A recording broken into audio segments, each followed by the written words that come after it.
Assalamualaikum warahmatullahi wabarakatuh. Bismillahirrahmanirrahim. Alhamdulillahi rabbil alamin. Wabihi nasta'inu ala umurid dunya waddin. Wassalatu wassalamu ala ashrafil mursalin wa ala alihi wa sahbihi ajma'in. Amma ba'du. Segala puji bagi Allah Tuhan semesta alam. Kepadanya kami memohon pertolongan dalam urusan dunia dan agama. Dan semoga rahmat serta kesejahteraan dilimpahkan kepada Nabi paling mulia, serta kepada para keluarga dan semua sahabatnya. Hadirin yang mulia, dalam kesempatan yang berharga ini, izinkanlah saya untuk menyampaikan isi kitab sahih Tafsir Ibnu Katsir dengan tema pembahasan Al-Fil, gajah, surat Makkiyah.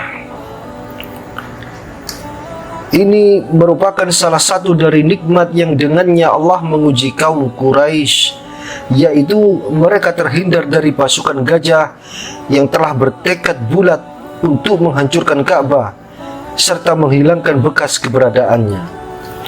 Maka Allah membinasakan dan menghinakan mereka, menggagalkan usaha mereka, menyesatkan perbuatan mereka, serta mengembalikan mereka dengan membawa kegagalan yang memalukan. Mereka adalah kaum Nasrani. Agama mereka pada saat itu lebih dekat dengan agama kaum Quraisy, yaitu penyembahan berhala.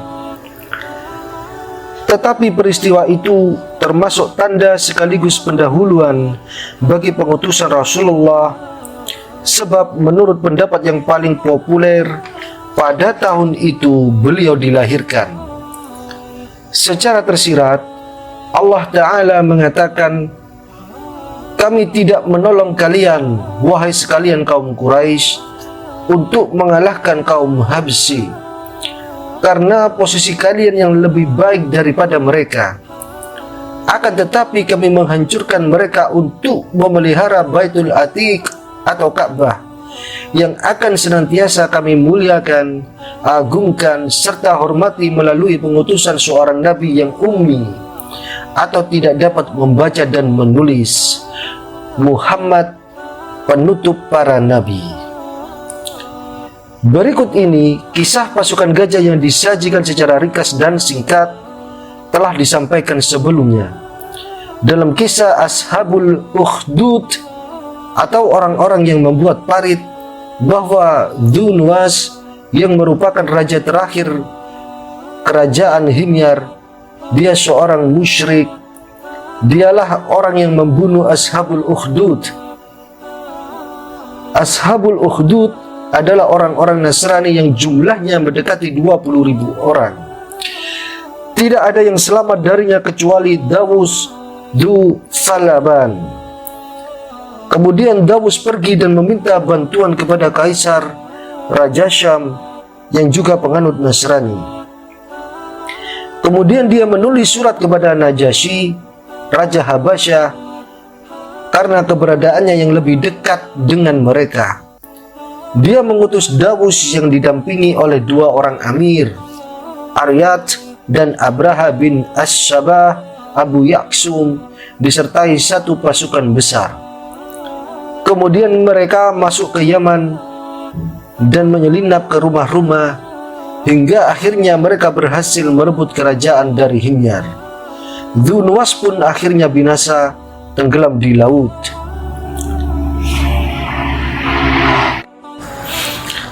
Habasyah berhasil menaklukkan Yaman dan mereka dipimpin oleh dua orang pemimpin, Aryad dan Abraha. Kemudian kedua pemimpin itu berselisih pendapat dalam suatu urusan, sehingga keduanya beradu mulut dan berperang. Lalu salah satu dari keduanya berkata kepada yang lainnya, "Sesungguhnya kita tidak perlu mengerahkan pasukan di antara kita, tetapi mari kita berhadapan satu lawan satu. Siapa di antara kita yang berhasil membunuh lawan, maka dialah yang berhak menduduki posisi raja. Kemudian tantangan itu pun disambut oleh yang lainnya sehingga keduanya bertarung. Masing-masing dari keduanya meninggalkan parit, lalu Aryat menyerang Abraha, kemudian menebasnya dengan pedang sehingga hidungnya terpotong, mulutnya robek, dan wajahnya terkoyak. Kemudian Utudah, pembantu Abraha, ikut menyerang Aryat, lalu membunuhnya. Kemudian Abraha pulang dalam keadaan terluka, lalu dia mengobati lukanya hingga akhirnya dia pun sembuh, dan kemudian dia mampu melatih bala tentara Habasyah di Yaman.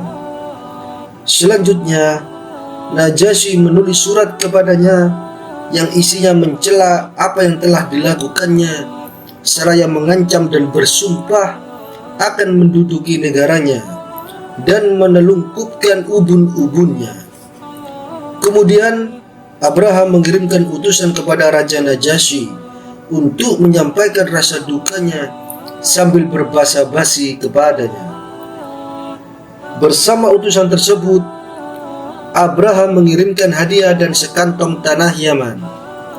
Semuanya itu dikirimkan bersamanya, dan dia mengatakan dalam suratnya supaya raja menginjak kantong ini sehingga dia terbebas dari sumpahnya. Dan inilah ubun-ubunku telah aku kirimkan bersamanya kepadamu. Ketika semuanya itu sampai kepadanya, dia sangat terheran dibuatnya dan merasa puas dengannya serta mengakui keberadaannya. Kemudian Abraham mengirimkan utusan untuk mengatakan kepada Najasyi, "Aku akan bangunkan untukmu sebuah gereja di negeri Yaman yang belum pernah dibuat bangunan sepertinya." Lalu dia memulai pembangunan gereja yang sangat besar di Sana'a, sebuah bangunan yang sangat tinggi serta pelataran yang tinggi pula, yang dihiasi di semua sisinya. Bangsa Arab menyebutnya dengan Al-Qalis karena bangunannya tinggi, sebab orang yang melihatnya akan mengangkat kepala sehingga kulansuah atau peci yang dikenakannya hampir terjatuh dari kepalanya karena tingginya bangunan. Dan Abraha al-Ashram bertekad untuk memindahkan haji bangsa Arab ke gereja tersebut, sebagaimana mereka selama ini berhaji ke Ka'bah di Mekah. Dan dia serukan hal tersebut di wilayah kekuasaannya, sehingga mengundang kebencian warga Arab, Adnan dan Qahtan. Kaum Quraisy benar-benar murka karenanya, sehingga sebagian dari mereka ada yang mendatangi gereja itu dan memasukinya pada malam hari, serta menghancurkan isi di dalamnya. Kemudian dia kembali pulang. Ketika para penjaga mengetahui kejadian tersebut, mereka pun melaporkan hal itu kepada raja mereka, Abraha, dan berkata kepadanya, yang demikian itu dilakukan oleh beberapa orang Quraisy yang marah karena rumah mereka atau Baitullah diserupakan dengan ini. Selanjutnya, Abraha bersumpah akan pergi menuju Baitullah di Mekah dan akan menghancurkannya berkeping-keping. Muqatil bin Sulaiman menyebutkan bahwasanya ada sekelompok orang dari kaum Quraisy yang memasuki gereja itu dan membakarnya. Pada hari itu panas benar-benar terik sehingga gereja itu terbakar, runtuh dan rata dengan tanah. Kemudian Abraham menyiapkan diri dan pergi dengan membawa pasukan yang cukup banyak dan kuat agar tidak ada seorang pun yang mampu melawannya, yang disertai dengan seekor gajah yang sangat besar. Belum ada seekor gajah pun sebelumnya yang terlihat sepertinya, yang diberi nama Mahmud. Dan Najasyi, Raja Habasyah, juga mengirimkan pasukan untuk hal yang sama. Ada juga yang berpendapat yang menyebutkan Bersama Abraha terdapat 8 gajah.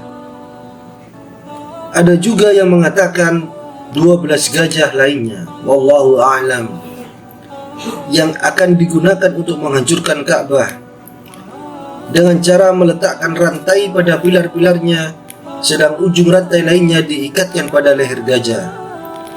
Kemudian gajah itu digerakkan agar menjatuhkan tembok itu sekaligus. Ketika warga Arab mendengar kedatangannya, mereka pun berpendapat yang pendapat itu mewajibkan mereka untuk mempertahankan Baitullah serta melawan setiap orang yang hendak menghancurkannya dengan menggunakan taktik tipu daya. Kemudian salah seorang yang paling terhormat dari penduduk Yaman, sekaligus sebagai raja mereka yang bernama Dzunafar, mengajak kaumnya dan orang-orang Arab yang berminat untuk melawan dan memerangi Abraha dalam rangka mempertahankan Baitullah dan semua tempat yang hendak dihancurkan olehnya. Maka mereka pun menyambut seruan tersebut dan siap memerangi Abraha. Tetapi Abraha berhasil mengalahkan mereka sesuai dengan kehendak Allah untuk memelihara kemuliaan dan keagungan Baitullah. Dan Dzunafar pun ditawan. Lalu Abraha memintanya untuk menemaninya. Kemudian dia melakukan perjalanan sehingga ketika sampai di daerah Qats'an, dia dihadang oleh Nufail bin Habib al-Qat bersama kaumnya selama 2 bulan terus-menerus. Lalu mereka melakukan penyerangan terhadap Abraha, tetapi mereka pun berhasil dikalahkan oleh Abraha. Dia berhasil menawan Nufail bin Habib dan bermaksud hendak membunuhnya. Lalu dia mengampuninya dan meminta agar dia, Nufail, mau menyertainya untuk menjadi petunjuk bagi Abraha di negeri Hijaz. Ketika mendekati daerah Taif, penduduknya keluar menemuinya serta berbasa-basi kepadanya karena takut akan rumah mereka yang ada di tengah-tengah mereka yang mereka beri nama Allata. Lalu mereka menghormatinya dan mengirimkan Abu Rogal bersamanya sebagai petunjuk arah. Setelah Abraha sampai di kota Al-Mughammas, yaitu sebuah tempat yang berdekatan dengan kota Mekkah, maka dia pun singgah. Lalu bala tentara Abraha merampas harta kekayaan penduduk Mekkah yang terdiri dari unta-unta dan lain sebagainya. Mereka mengambilnya begitu saja. Di antara yang dirampas itu terdapat 200 ekor unta milik Abdul Muthalib. Dan yang melakukan perampasan atas perintah Abraha adalah panglima perang yang bernama Al-Aswad ibnu Maksud. Dan dia diserang oleh beberapa warga Arab, seperti yang disebutkan oleh Ibnu Ishaq. Dan Abraha mengirim Hanata Al-Himyari ke Mekkah dan memerintahkan supaya memanggil pemuka kaum Quraisy serta memberitahukan kepadanya bahwa Raja Abraha tidak datang untuk memerangi kalian kecuali kalian menghalanginya untuk menyerang Baitullah. Kemudian Hanata Al-Himyari datang dan menghampiri Abdul Muthalib bin Hisham dan memberitahukan tentang keberadaan Abraha seperti yang dipesankan. Lalu Abdul Muthalib mengatakan kepadanya, "Demi Allah, kami tidak hendak memeranginya dan kami tidak mempunyai kekuatan untuk itu. Ini adalah Baitullah yang suci dan rumah kekasihnya, Ibrahim. Kalau memang dia dilarang mendatanginya, maka yang demikian itu karena ia merupakan rumah sekaligus tempat sucinya. Demi Allah, kami tidak mampu untuk melarangnya." Kemudian Hanata berkata kepadanya, "Kalau begitu, datanglah bersamaku untuk menghadapnya," atau Abraha. Kemudian Abdul Muthalib pun pergi bersamanya Ketika melihatnya, Abraha menyambutnya. Abdul Muthalib adalah seorang yang berbadan tegap lagi tampan. Lalu Abraha turun dari singgasananya dan duduk di lantai bersamanya. Abraha bertanya melalui penerjemahnya, "Katakan apa maksud kedatangannya?" Abdul Muthalib berkata kepada penerjemahnya itu, "Aku hanya ingin agar raja mengembalikan 200 ekor unta milikku." Maka Abraha pun berkata kepada penerjemahnya, "Katakan kepadanya, kamu benar-benar telah membuatku terheran-heran saat aku melihatmu. Tetapi kemudian aku menjadi berang kepadamu saat kamu berbicara menuntut 200 ekor unta milikmu yang hilang. Tetapi kamu biarkan rumah yang menjadi agamamu dan agama nenek moyangmu. Sesungguhnya aku datang untuk menghancurkannya, sedang engkau tidak menyinggungnya sama sekali dalam pembicaraanmu denganku." Kemudian Abdul Muthalib berkata kepadanya, "Sesungguhnya aku adalah pemilik unta-unta itu, sedangkan rumah atau Ka'bah itu mempunyai pemilik sendiri atau Allah yang akan selalu mempertahankannya." Abraha berkata, "Dia tidak akan sanggup menghalangiku. Kamu tidak akan mampu melawannya," sahut Abdul Muthalib. Ada yang menyatakan bahwa Abraha pergi dengan Abdul Muthalib bersama sejumlah pemuka Arab. Kemudian mereka menawarkan sepertiga kekayaan kepada Abraha sebagai ganti, supaya dia membatalkan niatnya menghancurkan Ka'bah. Namun dia menolak tawaran mereka itu dan mengembalikan unta-unta Abdul Muthalib. Kemudian Abdul Muthalib kembali kepada kaum Quraisy. Lalu dia memerintahkan mereka supaya keluar dari Mekah dan berlindung di puncak-puncak gunung, karena khawatir mereka akan merasakan amukan bala tentara Abraha. Selanjutnya Abdul Muthalib berdiri lalu memegang daun pintu Ka'bah, dan ikut pula berdiri bersamanya beberapa orang Quraisy seraya berdoa kepada Allah serta meminta pertolongannya supaya membinasakan Abraha dan bala tentaranya. Kemudian dengan memegang pintu Ka'bah, Abdul Muthalib mengumandangkan syair, "Tidak ada kebimbangan, sesungguhnya seseorang telah mempertahankan rumahnya.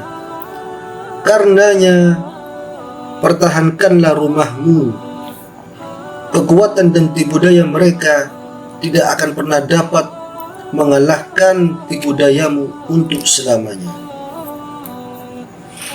Ibnu Ishaq mengatakan bahwa selanjutnya Abdul Muthalib melepaskan gagang pintu dan selanjutnya mereka pergi menuju puncak gunung.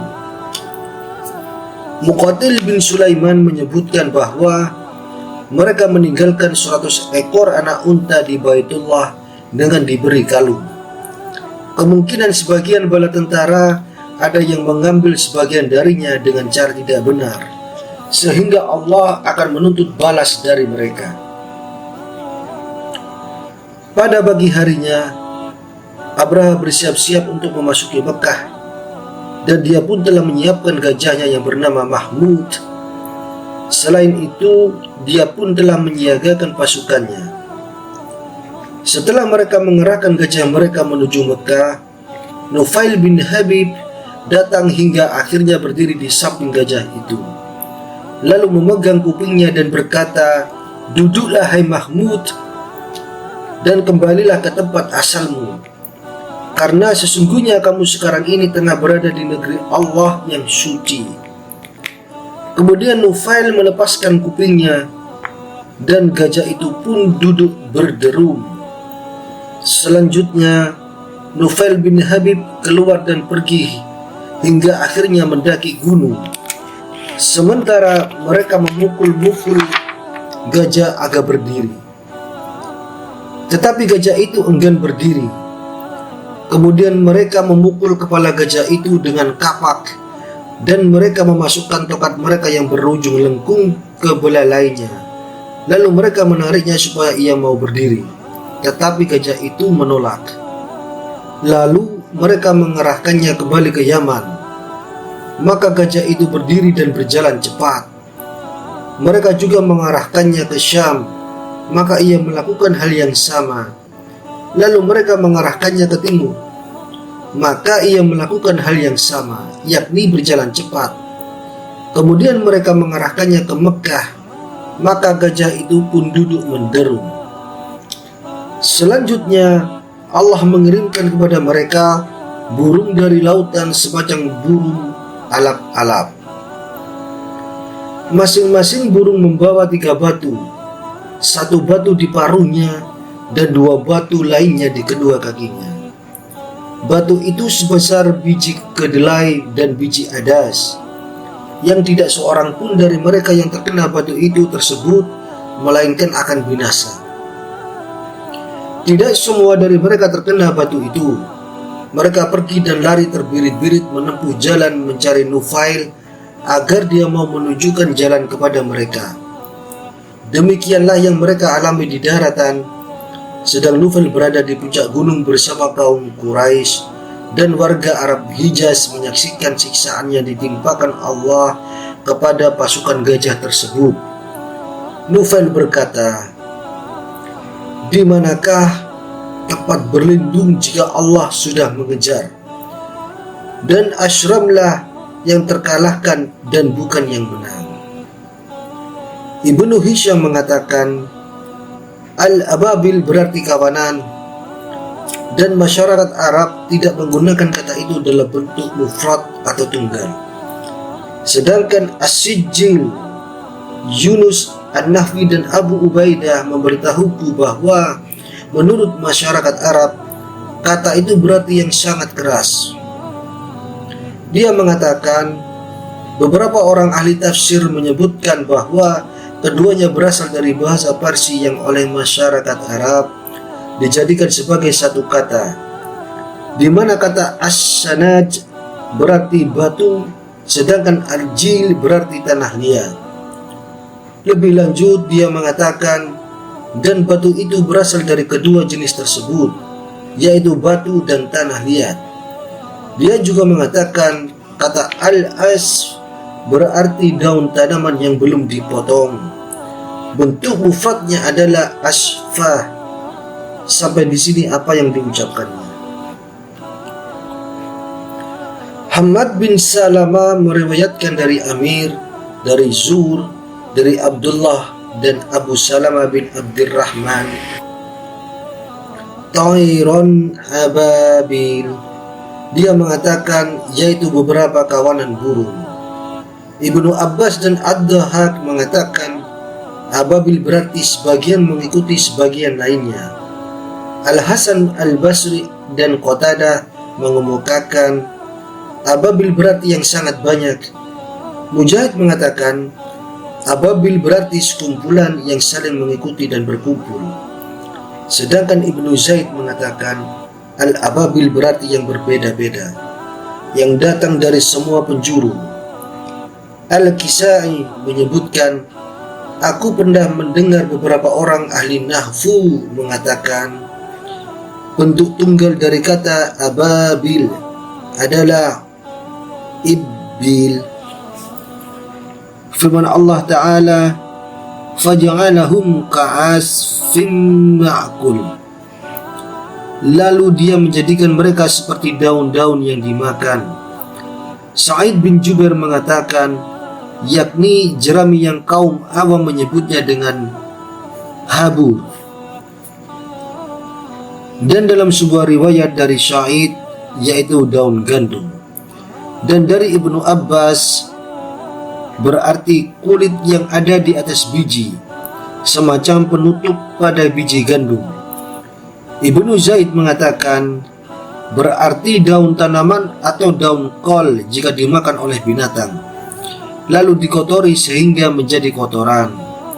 Artinya bahwa Allah Tabaraka wa Ta'ala membinasakan melenyapkan dan mengembalikan mereka dengan tipu muslihat dan kemarahan mereka, dan mereka tidak mendapatkan kebaikan sama sekali. Mereka dibinasakan secara keseluruhan, dan tidak ada seorang pun dari mereka yang kembali memberitahu melainkan dalam keadaan terluka, sebagaimana yang dialami oleh raja mereka Abraha. Di antara yang menggambarkan hal tersebut adalah syair Abdullah bin Az-Zab'ari berikut ini. Mereka mundur atau menyingkir dari tengah kota Mekah. Sesungguhnya kota Mekah itu kesuciannya tidak dapat diusik. Pada malam-malam yang dijaga tersebut, bintang Asy-Syirah tidak pernah muncul karena tidak ada seorang manusia pun yang mampu menjamahnya. Tanyakan kepada komandan pasukan tentangnya apa yang dia lihat, maka orang yang mengetahuinya akan memberitahukannya kepada orang-orang yang tidak mengetahuinya. 60.000 prajurit tidak kembali ke negerinya. Bahkan prajurit yang kembali dalam keadaan sakit akhirnya meninggal dunia. Dahulu pernah datang ke sana kaum Ad dan Jurhum sebelum mereka, namun Allah dari atas hamba-hambanya selalu menegakkannya atau menjaganya. Begitulah bunyi syair yang ditulis oleh Abdullah bin Az-Zab'ari. Kemudian, dan kami telah sampaikan pada penafsiran surat Al-Fat bahwasanya Rasulullah ketika beliau menuruni lembah pada saat peristiwa Hudaybiyah, tiba-tiba unta beliau menderum. Kemudian mereka menghardiknya, tetapi unta itu tetap duduk menderum. Kemudian mereka berkata, Al-Quswa duduk menderum. Maka Rasulullah bersabda, Al-Quswa tidak menderum dan itu bukan sifatnya, tetapi ia telah dihalangi oleh apa yang menghalangi gajah. Kemudian beliau bersabda, demi Rob yang jiwaku berada di tangannya, pada hari ini tidaklah mereka menuntut dariku yang padanya mereka mengagungkan apa-apa yang ada di sisi Allah, melainkan aku akan mengabulkannya. Kemudian beliau menghardik unta tersebut, maka unta itu pun akhirnya mau berdiri. Hadis tersebut termasuk hadis yang hanya diriwayatkan oleh Al-Bukhari, dan dalam kitab As-Sahihain disebutkan bahwa Rasulullah bersabda pada hari Fathu Makkah, sesungguhnya Allah menahan pasukan gajah dari memasuki kota Mekah, dan dia menguasakan kota Mekah kepada Rasulnya dan orang-orang yang beriman. Dan sesungguhnya kehormatan kota Mekah pada hari ini telah kembali seperti kehormatannya kemarin. Ingatlah, hendaklah orang yang hadir memberitahu orang yang tidak hadir. Demikianlah pembahasan tafsir kitab Ibnu Katsir yang bisa saya sampaikan. Kurang lebihnya mohon maaf. Assalamualaikum warahmatullahi wabarakatuh.